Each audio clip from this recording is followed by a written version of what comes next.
بسم اللہ الرحمن الرحیم۔ علامہ اقبال کو علامہ کا خطاب کیسے ملا اور 1 کروڑ مرتبہ درود پاک پڑھنے کے بعد علامہ اقبال نے خواب میں کیا دیکھا، یہ سب جاننے کے لیے ہماری اس ویڈیو کو آخر تک ملاحظہ فرمائیں۔ درویش لاہوری حضرت علامہ اقبال رحمۃ اللہ علیہ فرماتے ہیں، نہ میں درس میں داخلہ لیا، نہ میں نے عالمہ، نہ میں نے عربی کا کورس کیا اور نہ میں نے درس نظامی کیا۔ بس میرا ایک دوست تھا، وہ ایئرپورٹ میں ملازم تھا۔ میں اس سے ملاقات کے لیے گیا تو آگے وہ تسبیح پکڑ کر کچھ پڑھ رہا تھا۔ میں نے پوچھا، کیا پڑھ رہے ہو؟ پیر و مرشد نے کوئی وظیفہ دیا ہے؟ تو وہ کہنے لگا، بس سمجھ آئی۔ میں نے درود شریف پڑھنا شروع کیا۔ جب 1,00,000 مرتبہ درود شریف مکمل ہوا تو میں نے رات کو خواب دیکھا۔ خواب دیکھتا ہوں کہ میرے سامنے سے ایک نالا ہے پانی کا اور اس میں گندا پانی بہہ رہا ہے۔ میں نے کوشش کر کے اس گندے نالے کو پار کر لیا اور جب پار کر لیا تو اگلا موسم پھلدار، حسین و جمیل باغ بہاراں تھا اور نالے کے اس پار کانٹے دار جھاڑیاں اور بڑا مشکل راستہ تھا۔ جب میں نے مڑ کے نالے کو دیکھا تو وہی نالا جو گندا نظر آ رہا تھا وہ اب شفاف ہو چکا تھا۔ اس کے اندر سے ہیرے جواہرات اور پتھر بھی مجھے ایسے نظر آ رہے تھے جیسے اسی کے اوپر پانی بہہ ہی نہیں رہا۔ اور جب میں نیند سے بیدار ہونے کے بعد اپنے بزرگوں سے پوچھا کہ یہ خواب کیا ہے تو انہوں نے کہا، بیٹا مجھے لگتا ہے تو نے درود پاک کی منزل شروع کر دی ہے۔ تو میں نے کہا، ہاں میں نے درود پاک پڑھنا شروع کر دیا ہے۔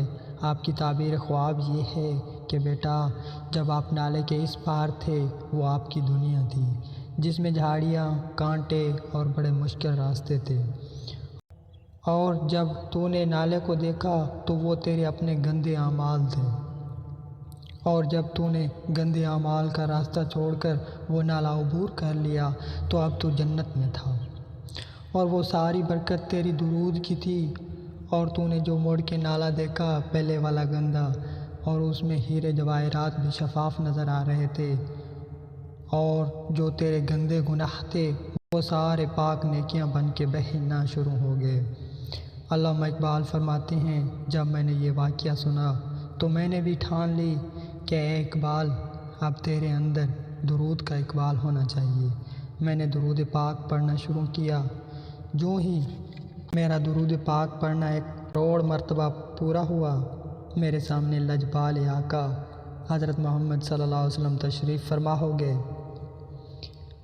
اور حضرت محمد صلی اللہ علیہ وآلہ وسلم کا دیدار نصیب ہوا۔ صبح اٹھا تو آقا صلی اللہ علیہ وآلہ وسلم کی نعت لکھنا شروع کی۔ جب نعت لکھ کے میں نے علماء کو بھیجی تو علماء نے کہا، ایسا تو کوئی عالم دین پر کائنات میں آیا ہی نہیں جس کی قلم نے ایسے الفاظ لکھے ہوں۔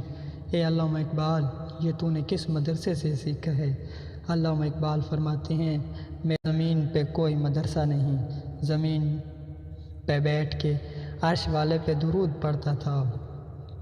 جب 1 کروڑ دفعہ میرا درود مکمل ہوا تو میری قلم ایسے جیسے خود لکھتی ہے اور دماغ میں الفاظ ہیرے بن بن کے، موتی بن بن کے اللہ کی طرف سے میرے دل پہ اترتے ہیں، اور بس جو میں لکھتا گیا بہار آتی گئی، حتیٰ کہ اولیاء اللہ نے مجھے علامہ کا خطاب دیا۔ بن پڑھے پڑھا جاتا ہے وہ وظیفہ درود ہے۔ ناظرین محترم، اللہ پاک فضل کرے، مشکل کوئی نہیں ہے، آپ ہم سارے ہی علامہ اقبال بن سکتے ہیں۔ فرق صرف اتنا ہے، دنیا سے اپنا چہرہ موڑ کے دین کی طرف کرنا پڑے گا، اور پھر دین میں سے گزر کے آگے مصطفیٰ صلی اللہ علیہ وآلہ وسلم کا سفر ہے۔ جس کو وہ نصیب ہو گیا وہ اسی دنیا میں عالم بھی ہے، فاضل بھی ہے، ولی بھی ہے، غوث بھی ہے، قطب بھی ہے، ابدال بھی ہے۔ وہ سارے شعبے اور سارے عہدے اس کے سامنے ایک پلیٹ میں رکھ کے پیش کیے جاتے ہیں، جو غلام مصطفیٰ بن جاتا ہے۔ سانسوں نے کی وفا، تو ملتے ہیں اگلی ویڈیو میں، تب تک کے لیے دیجیے گا اجازت، اللہ حافظ۔